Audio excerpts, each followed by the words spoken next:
Bienvenue donc à votre rendez-vous hebdomadaire sur la chaîne de télévision Burkina Info. L'émission, c'est 100 langues de bois et c'est le décryptage sans tabou de l'actualité nationale et internationale. 3 sujets donc ont attiré notre attention au cours de cette semaine et ces sujets seront en débat sur ce plateau. Il s'agit d'abord dans un premier temps du développement du Burkina, donc en question ici à travers donc les assises nationales autour du référentiel national de développement, le RND, qui remplace donc le PNDS. On va en parler. Quel développement pour le Burkina? Nos invités seront là pour répondre à cette question également. Dans cette émission, on reviendra sur la crise en milieu scolaire, donc avec les élèves qui disent niet donc aux réformes annoncées par le gouvernement. Donc on reviendra là-dessus avec cette question en toile de fond, quelle école pour le Burkina? Le troisième sujet, donc, ce sera au Mali, avec la junte, les militaires qui se font encore parler d'eux, avec donc la mise à l'écart du président et du premier ministre de la transition. Qu'est-ce qui se passe au Mali? Madame, monsieur, la réponse est dans cette émission, sans langue de bois, sur la chaîne de télévision Burkina Info. Et comme je le disais, sur ce plateau, ce sont des journalistes qui sont là pour donner leur point de vue par rapport à l'ensemble de ces sujets et également lever des points de voile, donc, sur certains aspects de l'ensemble de ces sujets dont il est question. Avec nous en studio, Valentine Zungrana, elle est journaliste à la radio municipale de Ouagadougou. Valentine Zungrana, bonsoir. Bonsoir Paris. Merci à vous de répondre à notre invitation. Avec nous également en studio, Serge Oulon, il est journaliste, directeur de publication du journal L'événement. Serge Oulon, bonsoir. Bonsoir Ousmane et bonsoir à vos téléspectateurs et téléspectatrices. Merci également à vous d'être venu sur ce plateau pour donner votre point de vue par rapport à l'ensemble de ces sujets. Le troisième invité, Ludo Tierno, il est journaliste à la radio Pulsar. Ludo, bonsoir. Oui, bonsoir. Merci également à vous d'honorer ces rendez-vous, madame, monsieur. C'est donc parti pour ce numéro de votre émission sans langue de bois et on va commencer avec cette question, donc le développement du Burkina, le RND qui doit remplacer le PNDS. Ludo Tierno, on a vu le PNDS, c'était donc un programme quinquennal. Donc pour ce second mandat de Roch Kaboré, il propose un référentiel national de développement. Il y a eu les assises donc cette semaine, beaucoup de propositions. Entre autres, on veut mettre l'accent sur les impôts. D'abord, quel commentaire faites-vous de ce nouveau référentiel de développement? Oui, disons tout simplement qu'un référentiel qui accompagne bien sûr le mandat d'un président, c'est vrai qu'on a l'habitude, avec l'ancien président c'était la SCAD, après la SCAD, Roch arrive avec son PNDS, après le PNDS, maintenant c'est ce nouveau référentiel qui est là, donc on peut simplement dire que c'est formaliser une démarche qui permet peut-être aux uns aux autres de dire que toutes les actions de développement seront insérées dans ce cadre. Bon, c'est une très bonne chose, mais maintenant, quel sera le contenu de ce cadre? Comme vous l'avez dit, ces assises ont permis peut-être aux uns aux autres de faire des apports et ces apports peut-être permettront de mettre en place un référentiel que nous aurons peut-être l'occasion de voir d'ici juin, comme ils l'ont dit. Voilà, consensuel, oui. Le plus important, c'est vrai, les cadres, ils existent beaucoup. Les cadres, ils existent, mais maintenant, ce sont les actions qui seront menées dans ces cadres-là. C'est toute la question est là, parce qu'aujourd'hui, le citoyen, lui, il entend parler de référentiel de développement. Pour lui,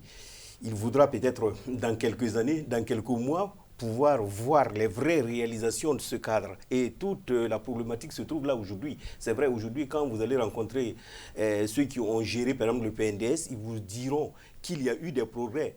Il y a eu des choses qui ont été faites dans presque tous les domaines. Mais quand vous allez demander peut-être aux citoyens, peut-être qu'ils voient des choses, ils n'arrivent pas à cerner de façon peut-être, comme on peut le dire, concrète. Voilà, de façon concrète ce qui a été fait.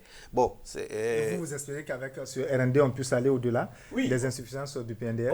Parce que une action qu'on fait à l'endroit d'un public doit être accompagnée par une communication bien faite autour. Parce que là, s'il n'y a pas de communication, vous posez des actions, on va vous voir, vous direz oui, nous avons fait des actions, mais vous faites ces actions pour les citoyens, donc il faut communiquer pour que les citoyens sachent ce qui est réellement fait. Voilà. Serge Oulon, les assises, entre autres objectifs, c'était de corriger aussi les failles constatées au niveau du PNDS. Est-ce que vous fondez espoir dans ce RND, même si on n'a pas pour l'instant tous les détails?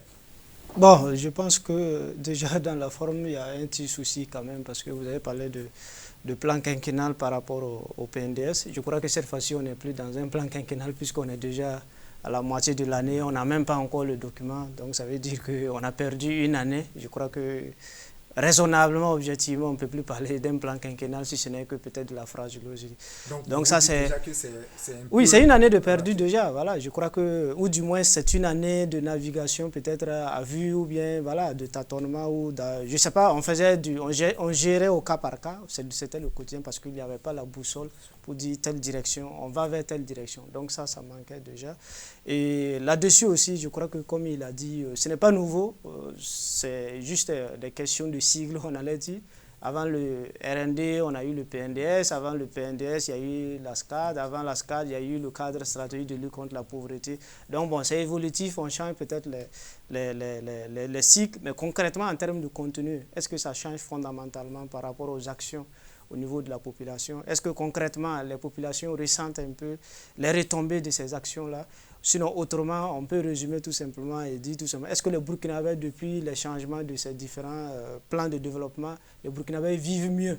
Je crois que cette question-là seulement suffit peut-être de pouvoir se dire est-ce qu'on va corriger les insuffisances et tout le reste.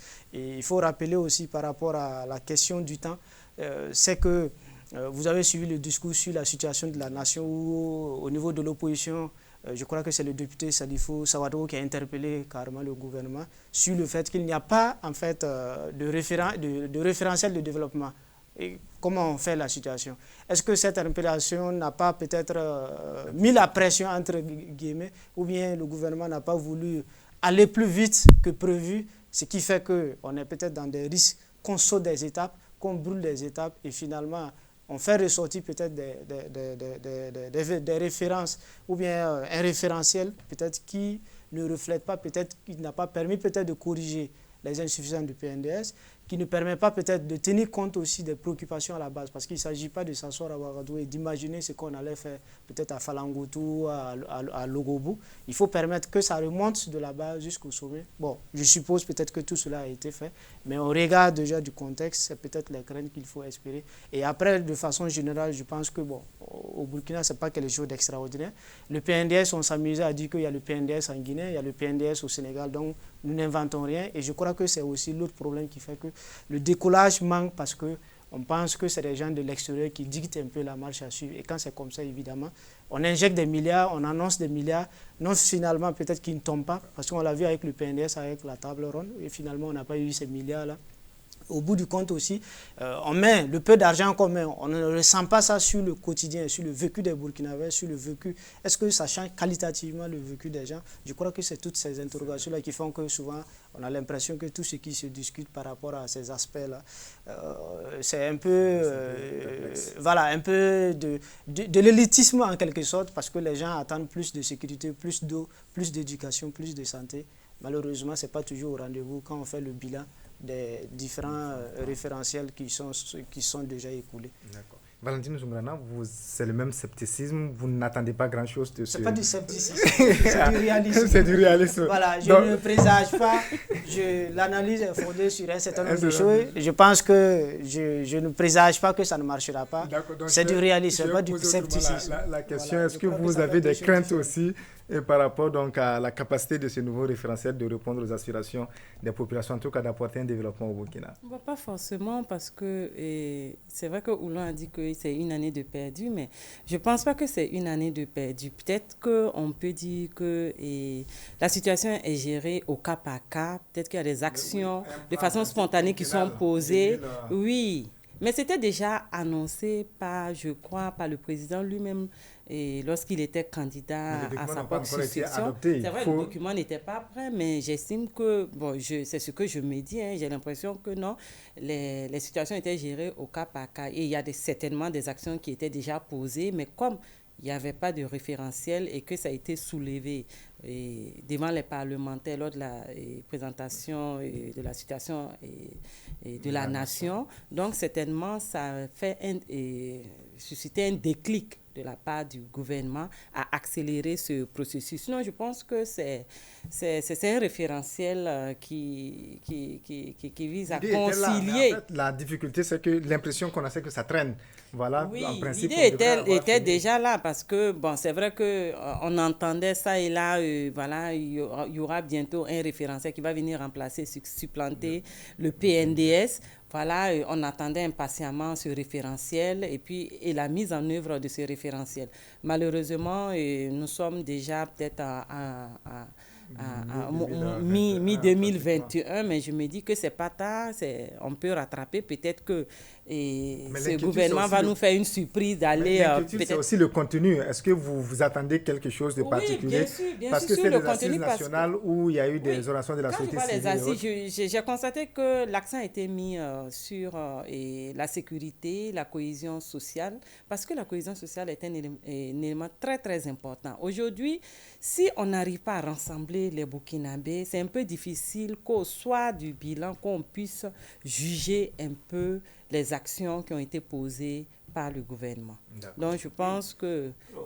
Valentine termine, allez-y, Valentine. Non, je pense que ce référentiel vient à point nommé et je pense que ce n'est pas tard pour pouvoir... Mais je rappelle qu'on n'est qu'à l'étape des assises nationales, c'est-à-dire ce sont des concertations avec d'autres acteurs. On va améliorer. Voilà, le document n'est pas encore finalisé. Vous avez parlé de scepticisme. Oui, je pense que le scepticisme viendra dans le fait qu'on a eu à constater quelque chose avec le PNDS. Oui, parce que si on va du principe que le référentiel, effectivement, comme vous l'avez dit, c'est un cadre dans lequel il y aura des actions à mener à travers des axes bien précis et qui doit être soutenu par un financement. Alors, il y a un financement interne et sûrement il y a un financement externe. Et justement, quand on prend le cas du PNDS, on a vu par exemple que nos autorités ont mis l'accent sur ce financement externe. Les milliards qui allaient venir de l'extérieur. Il y a eu la table ronde de Paris. Alors que le plus important, c'était plutôt de se focaliser sur les ressources internes. Mais comment? Et à travers, bien sûr, comment on appelle ça les gens ne veulent pas payer les impôts. Oui. On a vu tout le débat. Justement, parce que là, si vous êtes dans une action claire, vous expliquez aux citoyens de façon claire ce que vous voulez faire avec leur argent, je suis sûr et certain qu'eux, ils seront peut-être prêts à payer. Peut-être c'est ce manque de confiance qui pose problème. Alors, nous avons un référentiel.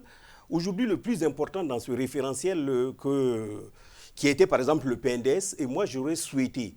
Par exemple, il fallait mettre des échéances bien précises avec des actions bien précises. Quand tu prends, par exemple, oui, le PNDS, il est étalé sur 5 ans. En une année, qu'est-ce qu'on aura fait, qu'est-ce qu'on n'aura pas fait. Et à partir de ça, le citoyen peut suivre comment ça se... Et donc, lui-même, il peut faire son analyse, l'état de ce qui a été fait et ce qui n'a pas été fait. Aujourd'hui, on nous parle du PNDS de façon globale sur les 5 ans. Alors, c'est ça qui fait que souvent, c'est difficile. Je me rappelle que le secrétaire permanent, Alain Siri, m'avait dit que la route qu'on faisait là, au Siaoul, qui passait devant le Siaoul là, que ça faisait partie du PNDS. Ce n'est pas cette route-là, l'ancienne. L'ancienne qu'on a eu à faire pour colmater les brèches. Alors donc l'ancienne n'a pas tenu. Donc finalement, on peut dire que le truc du PNDS n'a pas tenu sur la route du Siao. Et on est reparti maintenant avec cette nouvelle voie. On est en train de refaire. En quelque sorte, donc, on peut dire que l'action qu'il me disait que c'est le PNDS, donc ça, c'est une action inutile. Parce qu'on a vu qu'actuellement, on est reparti. Le débat qu'il y a eu autour de cette voie, puisque le financement qui est en train d'être exécuté était pratiquement bouclé pendant que l'autre projet était en exécution. Si réellement le financement du PNDS était correct sur la route, on n'aurait même pas peut-être besoin de refaire avec ce financement. Peut-être qu'on aurait détourné ce financement. Mais Lilo Tieno, pour revenir encore sur la question donc, de la mobilisation des ressources à l'interne. Donc c'est vrai qu'à l'issue des assises, l'une des recommandations fortes, c'était ça, qu'on puisse mettre l'accent sur les ressources internes. Pour vous, comment y arriver? C'est vrai que vous avez évoqué la question donc, de la conscience entre l'État et puis la population. Quelle autre stratégie? Il y a toujours deux choses. Chaque fois que je parle, j'aime toujours souligner deux choses, la rigueur et la responsabilité. Ceux qui gèrent les finances publiques doivent prouver aux citoyens que la gestion de ces finances publiques est faite dans la rigueur et la responsabilité. Parce que vous allez demander de l'argent à des gens, c'est vrai que ce sont des Burkinabés, ils doivent contribuer pour le développement du Burkina, mais si ceux qui gèrent cet argent public, on apprend qu'ils sont en train d'abord de, comment on appelle ça, d'organiser leur propre développement. Alors, on voit ce que nos médias nous disent. Il faut mettre l'accent sur la conscience pour que les gens puissent contribuer. Il faut prouver aux citoyens qui contribuent que réellement l'argent qu'ils donnent à l'État est bien géré. Et là, il faut mettre la rigueur et la responsabilité. On ne peut pas accepter, par exemple, qu'il y ait des crimes économiques et qu'on vienne demander aux gens de donner de l'argent. Serge Oulon, pour vous, quels sont les axes, les éléments sur lesquels il faudra mettre l'accent pour que ce nouveau référentiel-là, si on peut encore nourrir de l'espoir, puisse apporter quelque chose au développement du Burkina? Il faut que ça vienne des Burkinabés eux-mêmes, qui comptent sur eux-mêmes, et que tout ce qu'il y a à faire, que ça soit sur eux-mêmes. Après, on ne peut pas refuser l'aide et tout le reste. Je pense que ça, c'est une bonne chose. Sinon, le reste, personne ne viendra faire notre bonheur à notre place et personne ne saura exactement ce que nous voulons à notre place. Donc, c'est de notre responsabilité, tout simplement, de prendre les choses à main et de nous assumer, de décider de ce qui nous convient le mieux. Après, le reste, nous sommes en mesure de dire, dans tel type de domaine, nous avons besoin de tel type d'aide. Sinon, après tout le reste, si on doit faire des discours, on doit concevoir un référentiel et qu'après, il faut aller demander de l'argent, évidemment que nous ne saurons marcher que sur la base des conditionnalités qui vont sortir avec. Mais comment mobiliser les ressources à l'interne? Mobiliser les ressources, il n'y a pas de formule magique. Et dans tous les pays, même les pays qui nous aident, c'est l'impôt. Ce sont les gens qui contribuent. Et je crois que là-dessus, il faut faire de telle sorte que les marges, quand même, sont énormes. Du reste, les techniciens des impôts disent qu'il y a beaucoup de niches. Voilà, donc il suffit qu'on mette beaucoup plus de responsabilité, beaucoup plus de transparence, beaucoup plus de redevabilité et les gens vont payer les impôts. Dans tous les cas, il ne faut pas se faire d'illusions. Dans aucun pays du monde, les citoyens payent l'impôt tout en étant contents. C'est la contrainte et c'est le fait qu'on ressent ça aussi sur les services publics. Bon, si on paye les impôts et qu'on ne voit pas véritablement de services publics en termes d'éducation, en termes de santé, bon, ça pose évidemment problème. Si aussi on constate qu'il y a une sorte d'impunité ou bien on crée les conditions pour qu'une catégorie de personnes bénéficie de faveurs ou bien d'impunité entre guillemets, bon, ça pose un problème. Chaque fois, les techniciens des impôts prennent l'exemple de Roroko où on peut pas, un agent de l'impôt ne peut pas aller collecter là-bas. À quel titre? Pourquoi? Bon, alors que c'est le plus grand marché du pays. Donc, je crois que là-dessus, il faut faire de telle sorte que les gens puissent payer les impôts et qu'on soit réglo. Je crois que la meilleure façon aussi de prouver son patriotisme, de prouver son civisme, c'est en étant réglo. Et ceux aussi qui gèrent cet argent-là, qu'ils fassent de telle sorte que quand même, ça soit l'argent de tous les Burkinabés et que cet argent soit servi pour l'intérêt général et que les gens ressentent ça. S'ils mettent 5 francs, c'est qu'on ressent ça en fait sur le quotidien. Et je crois que les pays qui nous donnent de l'argent, il n'y a pas un arabe où ils récoltent de l'argent, c'est le revenu de leurs citoyens et qui nous donnent. Donc on a intérêt à faire de telle sorte qu'on nous prenne au sérieux et que même quand ils nous donnent, qu'on gère avec assez de sérieux, avec assez de responsabilité et que vraiment l'intérêt général prime tout simplement. Après, si tout fonctionne normalement, celui qui s'amuse à bouffer 1 franc du citoyen burkinabé ou du denier public, on doit être en mesure quand même de pouvoir sanctionner la personne, que ce soit administrativement ou bien sur le plan judiciaire. Mais si on ne fait pas tout cela, évidemment, bon, vous n'allez pas demander aux pauvres citoyens qui se débrouillent au marché de pouvoir payer les impôts alors qu'on ne voit pas concrètement ce que ça change. Si la voie qu'il emprunte pour aller chez lui, elle n'est pas bitumée, on a vu à l'Est comment ça se passe, et ça c'est tous les pays, on voit au Sahel, pour des petits tranchants, toutes les misères avec lesquelles les gens souffrent pour se rendre ce jeu. Et n'en parlons même pas des questions de santé dans les hôpitaux publics et tout le reste. Je crois que la meilleure façon d'amener les gens à payer les impôts, c'est qu'on fasse de telle sorte que l'argent récolté, l'argent de tous les Burkinabés récoltés et géré au niveau du trésor public, qu'on fasse de telle sorte que ça se ressente sur le quotidien des Burkinabés. Et là, on n'aura pas besoin de beaucoup de discours, on n'aura pas besoin de beaucoup de coercition. Et les pays qui donnent, les pays scandinaves, la Norvège, la Suède, la Finlande, c'est parce que les gens payent et ils se rendent compte qu'il y a les transports publics, il y a la santé, il y a l'éducation, jusqu'à l'université. Je crois qu'ici, ce n'est pas la mer à boire, on peut faire pareil. Donc la gouvernance par l'exemple. On va passer à un autre sujet et donc on va rester sur le plan national avec ces mouvements, donc notamment au niveau des différentes écoles, les établissements secondaires, ces élèves qui disent non donc aux réformes annoncées par le ministre de l'Éducation nationale, sinon par le gouvernement. Valentine Zoumrana, d'abord, quel commentaire vous faites de ces mouvements, de ces élèves-là? On se rappelle, c'était le mois passé, le 26, si j'ai bonne mémoire, ils ont annoncé la première grève 72 heures et elle est reconduite de façon tacite jusqu'à ce que le ministre de l'Éducation, sinon jusqu'à ce que le gouvernement revienne sur ces mesures. Quel commentaire vous faites? Bon, je pense qu'il faudra forcément instaurer le dialogue parce que l'heure est grave, parce que je constate que c'est comme si le bras de fer se durcit encore entre les différents acteurs, notamment entre le gouvernement et les acteurs, surtout les élèves. Il y a les examens qui sont là, il y a des élèves qui sont en classe d'examen. Bien sûr, je suis inquiète parce que j'ai vu que le gouvernement a fait un effort. C'est vrai qu'il a fermé le lycée Zenda, mais il a trouvé quelques lycées, des salles de classe ailleurs pour permettre aux élèves de pouvoir composer, de pouvoir aussi faire leurs épreuves sportives et puis surtout les cours pédagogiques. Je pense que ça, c'est déjà un effort parce que ce n'est pas tous les élèves qui sont concernés. Néanmoins, ceux qui sont concernés et même l'établissement qui est concerné, et c'est tous les élèves en quelque sorte, il faudra que les élèves aussi essayent aussi de revenir sur la table de discussion avec le gouvernement. Qu'est-ce que les élèves peuvent bien concéder? Parce que non, l'idée, parce c'est pas... l'AESO, je crois, a fait sortir une note pour dire qu'elle tient pour responsable l'État pour tout ce qui se passe. C'est vrai, c'est l'État... Par exemple, selon vous, Valentine Jouarana, le gouvernement ou bien le ministère de l'Éducation et les élèves peuvent discuter? Parce que les positions semblent déjà assez bien trachées. C'est sur les réformes. Les élèves disent pas question, le ministre dit pas question. Je pense qu'on en avait parlé ici. Je pense qu'on ne peut pas opérer des réformes en plein milieu d'année scolaire.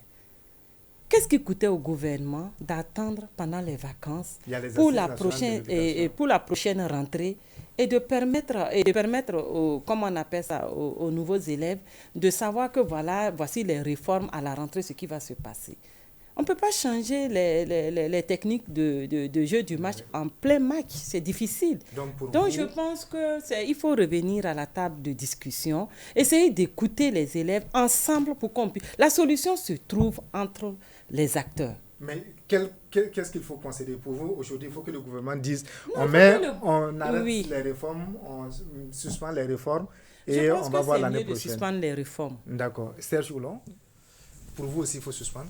Non, je crois que là où on est arrivé, apparemment, on fonce du côté du gouvernement puisqu'on a fermé les deux foyers, là où on pense que c'est les deux foyers. Bon, comme c'est Ouagadougou, sinon ailleurs aussi, même si on s'en tient aux données officielles, il y a d'autres établissements aussi où la rentrée, où l'année scolaire ne s'est pas passée comme prévu. Je pense que c'est dommage qu'on en arrive à là. Il y a eu des signaux quand même, vous avez rappelé les différentes grèves.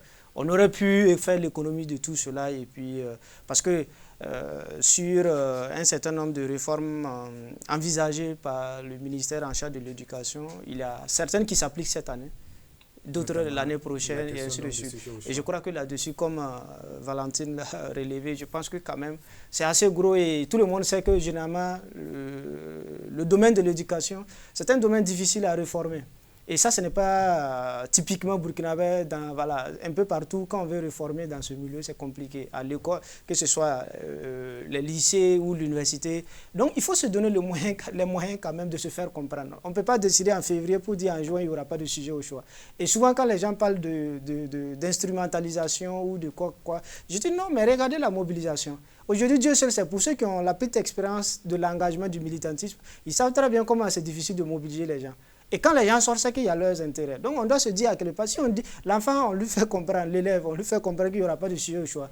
En histoire, géographie, en SVT, il n'a pas besoin de mots d'ordre ou de quoi que ce soit. Et dans tous les cas, on a vu l'ampleur que ça est. Ce n'est pas Ouagadougou seulement. Donc c'est pour dire qu'à quelque part, il faut dire qu'on a manqué quand même d'approche anticipative en fait.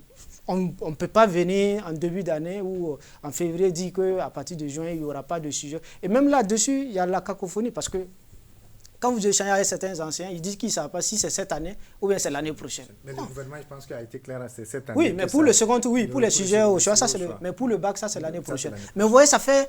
Même les enseignants ne sont pas informés. Même les enseignants ne sont pas informés de ce genre de situation. Ou du moins, certains dans tous les cas, en tout cas, disent qu'ils ne savent pas si c'est cette année que ça s'applique par rapport à la question des sujets au choix. L'autre élément que vous avez relevé, on nous dit qu'il y a des assises sur l'éducation. À quoi bon annoncer déjà des réformes ?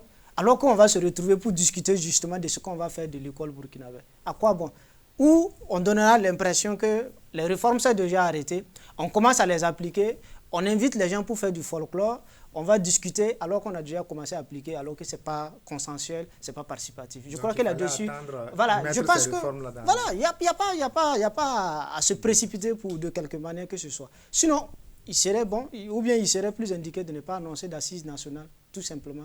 Et l'autre élément que je vais relever, peut-être qu'on n'a pas fait trop attention. En 2019, le Burkina a commémoré en fait le centenaire du territoire actuel. Le président a annoncé en fait la réécriture de l'histoire générale du Burkina. Je suppose que cette réécriture, ce n'est pas pour mettre dans un tiroir à quotient, c'est pour justement permettre aux Burkinabés de connaître leur histoire. Et le meilleur lieu, le lieu idéal pour apprendre l'histoire, c'est à l'école. Bon, je suppose que on va tenir compte. Si on fait tout cela et qu'on annonce déjà des réformes, je ne sais pas à quoi ça va servir tout ce travail de fond qu'on est en train de mener. C'est assez sérieux quand même pour qu'on puisse, je ne sais pas, je ne dirais pas sur un coup de tête quand même, mais qu'on vienne annoncer en pleine année scolaire quand même des réformes et dire voilà, c'est comme cela que ça va se passer. Évidemment, ça braque et on crée les conditions que les gens ne puissent pas s'entendre. Et je crois que par rapport à ce que Valentine a dit, je crois qu'au niveau de l'AESO, du reste, la conférence de presse, ils ont dit qu'ils ne comprennent pas pourquoi le ministre refuse de les recevoir. Parce que c'est au niveau de l'AESO, on dit il n'appartient pas aux élèves de dicter je ne sais pas, la conduite ou bien il n'appartient pas aux élèves de dire voilà comment nous allons être évalués. Mais je ne pense pas que le problème se pose à ce niveau. C'est une structure qui existe. Moi, je ne vois pas en quoi. À partir du moment où les gens disent qu'on n'est pas d'accord et vous dites que vous faites les réformes pour eux, on prend la peine quand même de les écouter. Même ceux qui ont leurs enfants à la maison pour des petits-enfants, même si tu n'es pas d'accord et que tu vas dicter, tu prends la peine d'écouter. Mais s'il y a un refus, vous pensez que ce n'est pas encore tard pour les je crois qu'apparemment, les élèves sont dans des dispositions, ou du moins l'AESO qui a réaffirmé sa disponibilité. Mais bon, voilà, ce jeudi. Je crois que c'est au niveau de l'exécutif ou au ministère en charge de l'éducation. Puisque là-bas, on refuse catégoriquement, on dit qu'il n'a... Bon, je crois que quand on fait comme ça, le seul lieu pour se faire entendre, certainement, que c'est la rue, avec tous les risques de conséquences dommageables que nous avons eues avec, et toutes les scènes de violence que nous avons eues, qui sont très regrettables, tout simplement. Toute cette situation, oui. Et Lido Tierno. Oui, mais justement, parce que ce sont des postures, celle du gouvernement et puis celle de ceux qui ont intérêt à agir, c'est-à-dire les élèves. C'est vrai que toute réforme fait peur parce que tout simplement on va dans l'inconnu. Et pour résoudre ce problème facilement, il fallait juste dialoguer. Quand on dit de dialoguer, bon, moi je n'arrive pas à comprendre qu'on me dise qu'un ministre ne dialogue pas avec des élèves. Parce que même ce sont des codes, même s'il y a des codes, il faut savoir aussi casser des codes. Quand on gouverne aussi, il faut savoir casser des codes. Moi, je serais quand même fier de voir le ministre Ouattara recevoir les délégués de ses élèves. Aujourd'hui encore? Oui, et leur expliquer. Mais effectivement, c'est ce dialogue, ils ont raté dès le départ et il y a eu ce bras de fer et maintenant les choses se compliquent. Mais est-ce que vous pensez aujourd'hui que recevoir ces élèves-là, ce n'est pas un signe de faiblesse, donc d'affaiblissement? Non, actuellement, les uns et les autres sont sur leur orgueil. Les élèves disent non, on maintient notre lutte, le gouvernement aussi dit. Mais non, je pense bien que c'est le gouvernement qui a plus intérêt, c'est le gouvernement qui envoie des réformes. Et quand vous envoyez des réformes, vous envoyez des réformes à l'endroit, vers des personnes. Mais pourquoi ne pas dialoguer avec ces personnes, leur expliquer? On me dit oui, les directeurs régionaux et autres. Non, j'ai dit mais écoutez, de toute façon, la situation a pris une tournure où l'acte, par exemple, du ministre de l'Éducation nationale qui reçoit des délégués des 13 régions du Burkina à travers les structures de l'AESO, qui discutent avec ses élèves en leur disant voilà ce qui est fait.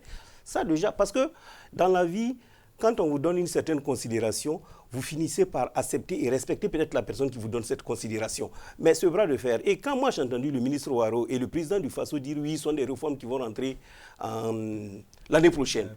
Mais ça veut dire qu'on déplace le problème. Ça veut dire que quand il y aura la rentrée prochaine, les élèves vont continuer dans la même lancée de manifestation. Autant régler le problème aujourd'hui. Est-ce que vous dites aussi, comme d'autres personnes, qu'il fallait attendre donc les assises qui sont annoncées et mettre ces réformes-là sur la table de discussion et puis valider à ce moment? Non, même moi, je dis même le gouvernement pouvait initier ces réformes. Mais quand vous initiez des réformes, c'est vrai. Il fallait discuter avec les élèves. Il fallait expliquer aux élèves. Pour moi, ce n'est même pas discuter avec les élèves. Il fallait expliquer aux élèves. Malheureusement, les gens prennent cette situation en disant non, un ministre ne discute pas avec des élèves. Oui, il y a d'autres... C'est le ministre qui a dit. Même si le ministre le dit. Moi, si j'étais en face du ministre, j'allais lui dire, mais monsieur le ministre, sachez que ceux qui gouvernent dans le monde et qui arrivent à faire la différence ont des comportements différents de ceux que les autres ont. Il faut recevoir les élèves. Voilà, en quelque sorte. Le ministre, ce que Ludo dit, c'est vrai, le ministre est comme un père. Mais Un enfant qui vient vers son père pour dire, papa, je veux qu'on discute. Ce n'est pas une faiblesse pour le père. Peut-être pour lui, là, les élèves ont exigé, peut-être... Non, ils n'ont pas exigé. C'est pas à eux Si de les lui élèves ont imposer. estimé qu'il faut dialoguer maintenant. Donc, je pense qu'en tant que père, le ministre Ouattara aurait pu s'ouvrir au 13 ans. Oui, aujourd'hui c'est possible, ce n'est pas tard pour rattraper les choses. Une petite question. Une question, allez-y. Tous les membres du gouvernement qui ont des enfants qui arrivent à gagner des diplômes du premier ou du second cycle, est-ce que ces membres du gouvernement ne discutent pas avec leurs enfants sur l'orientation ou bien le choix que l'enfant a envie de faire? Qu'il gagne le BPC. Est-ce que c'est le même contexte? Non, mais si on peut discuter avec son enfant, c'est qu'on peut discuter avec tous les enfants, en quelque sorte, c'est ce que je veux dire. Serge Oulon, donc pour vous aussi, c'est pas tard, il faut que le ministre Ouattara... Non, bon, la politique, je crois qu'ils ont opté pour leur schéma. Je pense que c'est... Est-ce que c'est pas déjà plié, comme le dirait l'autre? Non, c'est déjà, on a fermé des établissements. On pense peut-être que la situation est réglée. Mais comme vous l'avez dit, il y a la rentrée à venir. Je dit qu'il faut déjà anticiper sur cette situation. Il faut faire de telle sorte... tout ce qu'il y a eu comme violence... Mais c'est ce que j'ai dit, c'est quelque chose de très regrettable. Je pense qu'on aurait pu faire l'économie vraiment de cette situation. C'est-à-dire qu'il faut faire la part des choses entre eux. Évidemment, il n'appartient pas aux élèves de décider des sujets à composer ou à être... Et je ne pense pas qu'au niveau de l'AESO, on a réclamé cela. On dit les réformes que vous voulez appliquer, vous dites que c'est pour notre bien, on a quand même notre mot à dire là-dessus. Ça n'a pas été fait. Le deuxième élément, les réformes ont été arrêtées. Je crois que le système éducatif est tellement organisé, même si le ministre de l'Éducation s'assoit dans son bureau et décide, ce sont des instructions qui vont descendre de la direction régionale jusqu'au collège d'enseignement général, au CEG. Les proviseurs, on a tous été élèves.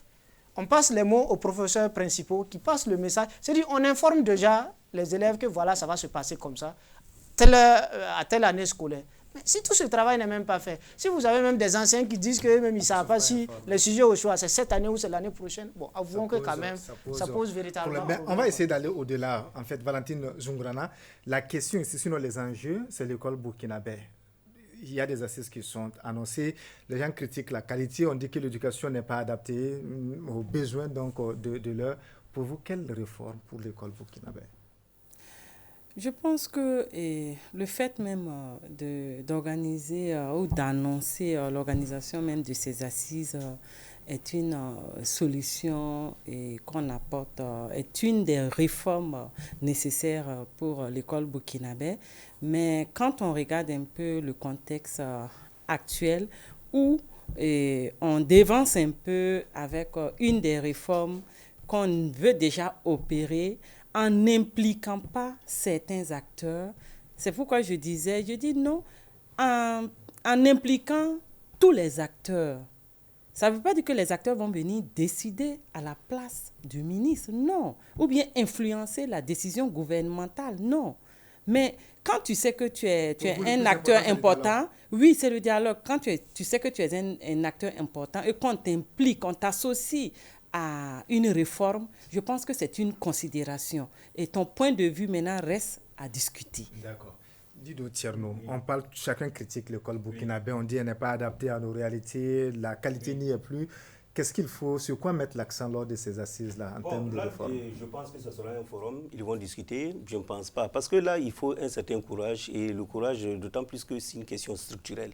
C'est vrai, aujourd'hui, ce qui est remis en cause, c'est le fait que ce soit un enseignement général, que du CP1 jusqu'en terminale, un élève qui est là, finalement, il va à l'école, il apprend des choses, mais finalement, il n'apprend rien sur le plan professionnel.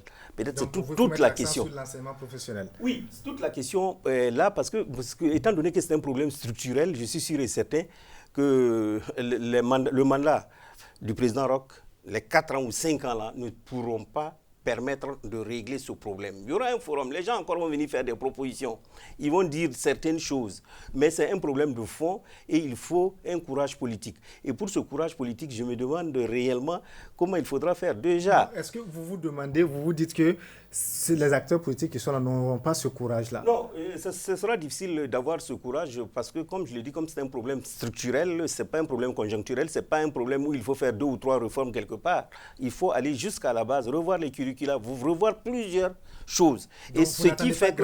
Non, je n'attends pas grand-chose. Serge Oulon, des assises, est-ce que vous vous dites que voilà l'occasion, on va mettre à plat le système éducatif, tenir compte des différents, ou bien vous vous dites ce sera comme du déjà vu?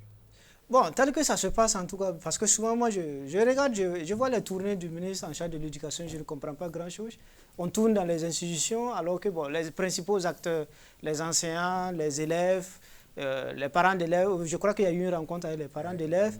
Mais bon, je ne sais pas au finish où on va aller avec ça. Et comme j'ai dit, bon, je crois qu'il a relevé la question des options à faire sur l'enseignement technique et professionnel, mais il y a aussi l'appropriation aussi de notre histoire. Je pense que ça aussi c'est un élément aussi à prendre en compte et à dépoussiérer aussi ce que nous avons reçu de la colonisation, parce que quand on lit toujours nos manuels scolaires et tout ce que nous apprenons jusqu'à l'université, pour certains aspects quand même, il y a beaucoup à redire. Je pense que là-dessus il faut revoir.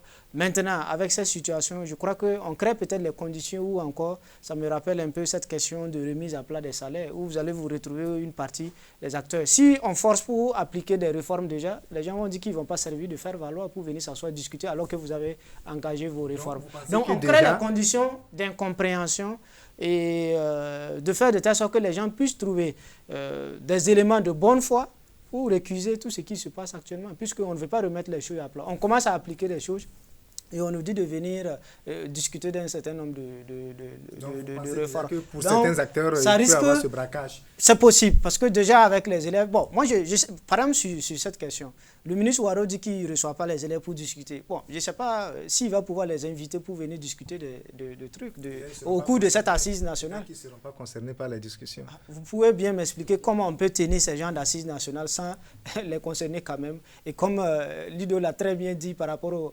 aux responsables qui ont leurs enfants à la maison, une fois, même dès l'école primaire, même pour la maternelle, on prend la peine de demander quelle maternelle peut-être l'enfant la veut faire ou un truc comme ça. Donc c'est pour dire qu'il ne faut pas exagérer sur les situations. On doit avoir cette posture évidemment d'éducateur, de parent d'enfant et dire tout simplement que écouter ne veut pas dire qu'on accepte ce qu'on dit, tout simplement. Mais ça fait plus de considération, ça donne l'impression de participer aussi à la décision qui me concerne. Et dans tous les cas, je crois qu'il y a l'autre volet. Le Burkina a souscrit à plein de chapelets de droit à l'enfant. On avait même un parlement des enfants. Je crois que s'ils ne sont pas aussi responsables, on n'allait pas souscrire à tous ces instruments jusqu'à ce qu'on mette en place un parlement des enfants et on les doter en fait d'un budget pour pouvoir fonctionner. Donc, ça veut dire qu'à quelque part, on estime qu'ils ont un minimum de conscience et un minimum de responsabilité pour pouvoir discuter d'un certain nombre de choses. Valentine Jungrana, rapidement, une question. On dit aussi que ces réformes s'inscrivent dans un cadre, dans des réformes plus globales, au niveau donc de la sous-région ouest africaine.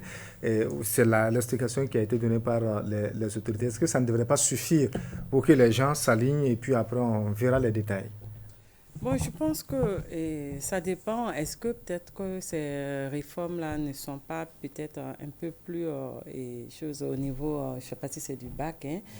Et quand c'est comme ça, quand les enfants savent que la réforme se passe dans le cadre de l'UEMOA, je ne pense pas que les enfants vont forcément se plaindre. Non, peut-être voilà, expliquer, communiquer pour que les gens puissent... Puisqu'il y a eu des cas où, je ne sais pas, c'est une année où on avait décidé que les examens... on a remarqué que quand les gens passent le bac ici et que ça ne marchait pas, les gens avaient le temps d'aller et choses... On n'avait pas harmonisé les textes. Mais au moment où on a décidé d'harmoniser les calendriers des examens, bon, on n'avait même pas besoin de t'informer choses en classe, puisque c'était une décision de l'UEMOA.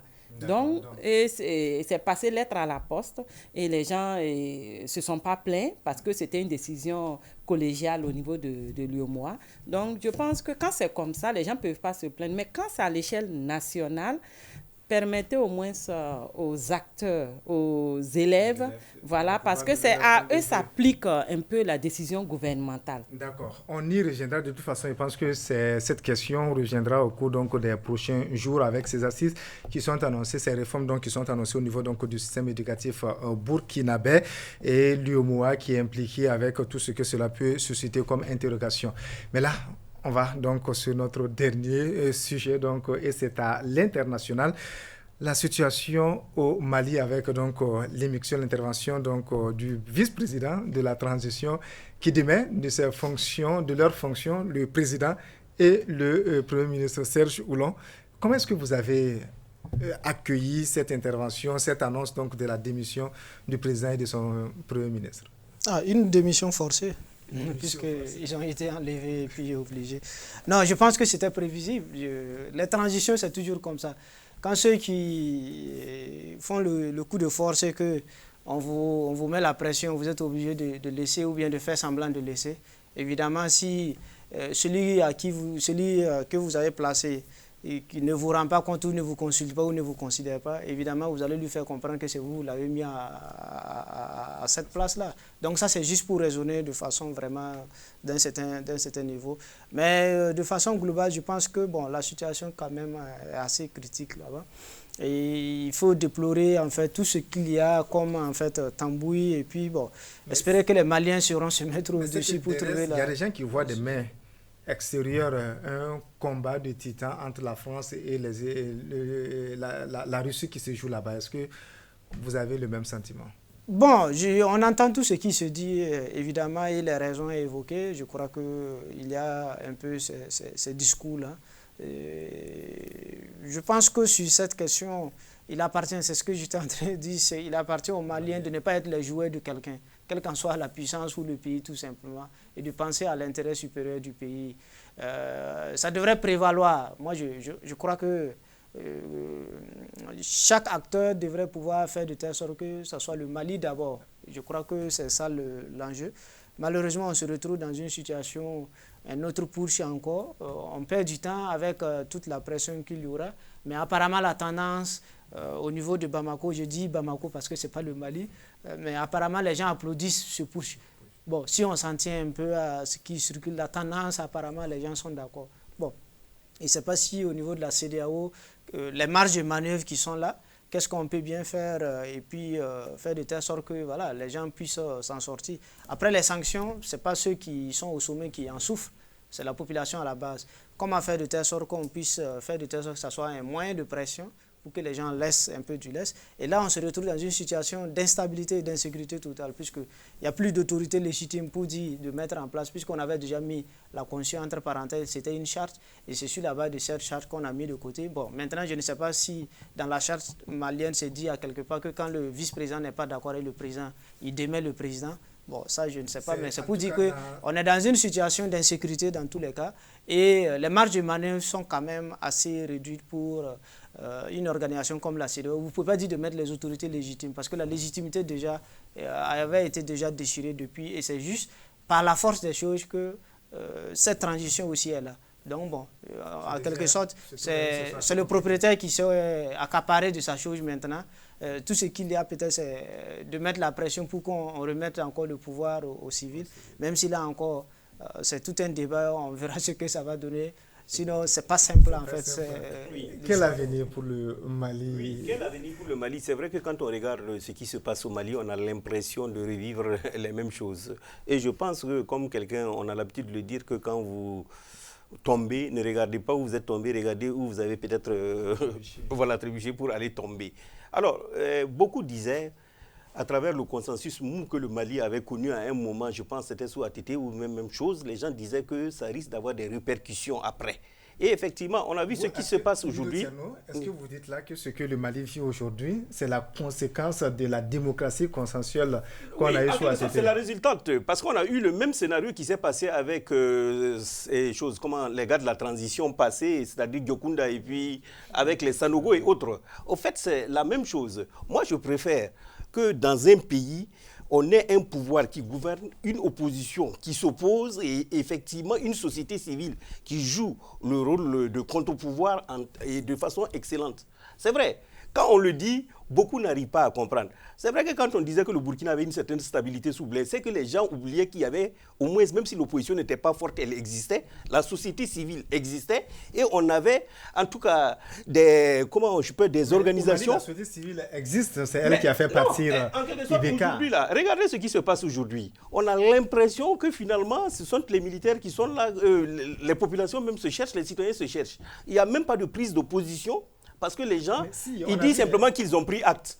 On dit qu'on a pris acte. Donc finalement, alors quelqu'un comparait ce qui s'est passé au Burkina et ce qui s'est passé au Mali. Quand au Burkina, il y a eu la tentative de coup d'État, le peuple s'est levé pour dire non. Au Mali, le peuple ne s'est pas levé. Pourquoi le peuple ne s'est pas levé pour dire non aux militaires? Les gens même applaudissent dans certains points. Voilà, donc en quelque sorte, il faut essayer de comprendre peut-être ce qui se passe aujourd'hui au Mali. Et si ces militaires maliens avaient la pression du peuple, là, c'est sûr et certain qu'ils n'allaient pas avoir cette marge de manœuvre. Parce que les condamnations de la communauté internationale, les condamnations des autres pays, ça ne fait rien. Il n'y a que le peuple qui peut dire non, nous ne sommes pas d'accord, et puis ça va avoir un impact. Malheureusement, au Mali, les gens sont tellement dans ce consensus mou, et finalement, jusqu'à présent, ils ne peuvent pas, de façon indépendante, dire certaines choses. C'est vrai. Ce qui était un peu paradoxal, entre guillemets, c'est les syndicats qui avaient paralysé le pays pendant un bon bout de temps, qui ont salué justement ce coup de force. Oui, ils ont dit qu'ils condamnent toute prise de pouvoir par la force, mais ils prennent acte. Ils prennent acte, mais dans le cas où on lit le discours, on a l'impression qu'ils ont suspendu d'ailleurs leur mot de grève. Oui, mais justement aujourd'hui au Mali, quelle est la chose la plus importante? Quelle est la chose la plus forte? Est-ce la constitution malienne, la charte, en quelque sorte, ou bien les militaires? Parce qu'aujourd'hui, qu'est-ce qui a fait la différence entre ces militaires et ceux qu'ils ont interpellés? Parce que simplement, ce sont des civils qui n'ont pas d'armes. Donc, justement, si c'est l'arme qui devient l'instrument qui régule la vie d'un pays, c'est qu'il y a des problèmes. Valentine Zoungrana, est-ce que vous avez ce sentiment qu'au Mali, on fait plus confiance à l'armée, peut-être aux militaires qu'aux civils? C'est comme ils l'ont dit, Lido et puis Serge. Je pense que... Il faut dire que le pouvoir, en réalité, au Mali, le pouvoir était plutôt militaire. Le pouvoir n'était pas civil. C'était de la farce. La transition? Non, je parle de la transition parce que depuis le 18 août dernier, où la junte a déposé Ibeka au camp Kati, jusqu'à aujourd'hui, 9 mois après, on revit encore le même scénario. Donc, ça veut dire qu'en réalité, Bandao était là, c'était de la farce, mais celui qui dirigeait, il a récupéré son pouvoir aujourd'hui. Oui. Et c'est Assimi Goïta qui a récupéré son pouvoir aujourd'hui. Et mais quand il regarde un peu sur la scène aussi... Non, quand il regarde un peu sur la scène africaine aussi, il constate qu'ailleurs aussi, en réalité, je peux dire qu'il a pipé mot au Tchad. Il a vu le conseil, oui, mais bien sûr.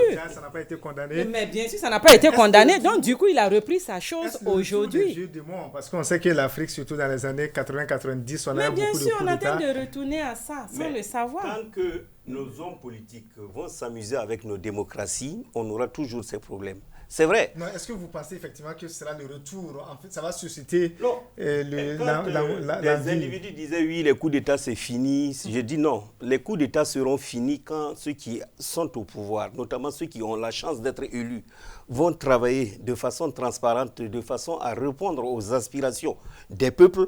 Là, il n'y aura pas de coup d'État. Parce que le problème aujourd'hui, il faut le voir. Regardez au Mali, le président a été réélu et il n'a même pas terminé son mandat et il est renversé par en quelque sorte. Il fallait d'abord voir même la situation sociale.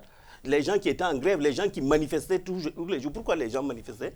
C'est que réellement la gouvernance n'allait pas dans le sens qu'ils attendaient. Donc aujourd'hui, tous ceux qui peuvent empêcher les coups d'État dans nos pays africains, ce sont nos gouvernants qui doivent gérer la chose publique, la bonne gouvernance, gérer la chose publique, respecter les textes. Ce qui est assez paradoxal aussi au Mali, c'est le système éducatif qui est pratiquement paralysé depuis de nombreuses années. Mais Serge, sur quoi je voudrais que vous interveniez, c'est aussi cette question. Est-ce que vous avez aussi le sentiment que c'est le retour au coup d'État sur le continent africain? Non, pas du tout, pas du tout.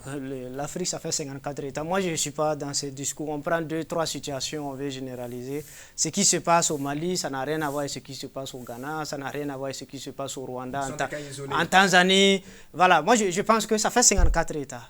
Il y a des situations d'instabilité. Il y a des situations où, effectivement, il faut parfaire, il faut travailler à améliorer. Mais je crois que quand on dit l'Afrique, comme quelqu'un l'a dit, c'est mieux de dire les Afriques. Voilà, parce que quand on quitte, voilà, même quand vous prenez notre zone, l'Afrique de l'Ouest, ce n'est pas à comparer avec l'Afrique centrale. Vous n'avez même pas une organisation sous-régionale qui fonctionne. Parce que les gens tombent à bras raccourcis sur le Tchad, mais il n'y a même pas d'organisme qui fonctionne là-bas. Parce que nous, dans nos situations, vous avez une CEDEAO quand même qui est plus ou moins forte, qui fonctionne, qui est à mesure de pouvoir mettre des sanctions, et après l'Union africaine vient en rajouter. En Afrique centrale, ça n'existe pas. Donc, c'est pour dire, mais c'est pour dire que c'est par rapport à ces discours. Moi, je ne veux pas qu'on généralise. Je pense qu'il y a des pays qui n'ont rien à envier. Il y a des pays africains, en termes de démocratie, qui n'ont rien à envier à des pays occidentaux, qui fonctionnent normalement, où les institutions fonctionnent. Oui, mais quand il y a la répartition. Dans le cas du Mali, maintenant, pour le cas du Mali, oui, la CEDEAO était là-bas, mais on a vu ce qui s'est passé. Mais le souci que Valentine soulève, est-ce que la CEDEAO n'est pas une coquille vide? C'est ça, parce que elle est venue faire son cinéma là-bas. On a vu, c'est devant elle que le président de la transition et son premier ministre ont remis leur démission.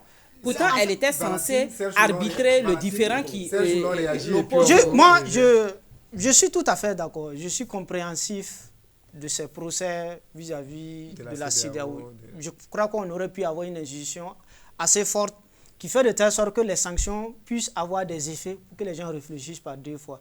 Que les instruments adoptés, que ce soit les différents chartes pour la démocratie, les élections, les différentes structures qui fonctionnent, que ça puisse avoir de l'effet à l'image de certaines organisations dans le monde qui fonctionnent. Mais je veux dire, ce n'est pas parce que la CEDEAO était à Bamako que la CEDEAO peut empêcher en fait, un coup d'État, parce que la CEDEAO n'a pas de militaires, n'a pas de policiers. C'est une structure qui vient accompagner. C'est la même chose que l'ONU. L'ONU est là, il y a les casques bleus, mais il y a toujours la guerre dans le monde, il y a l'instabilité. Donc il ne faut pas demander à ce que...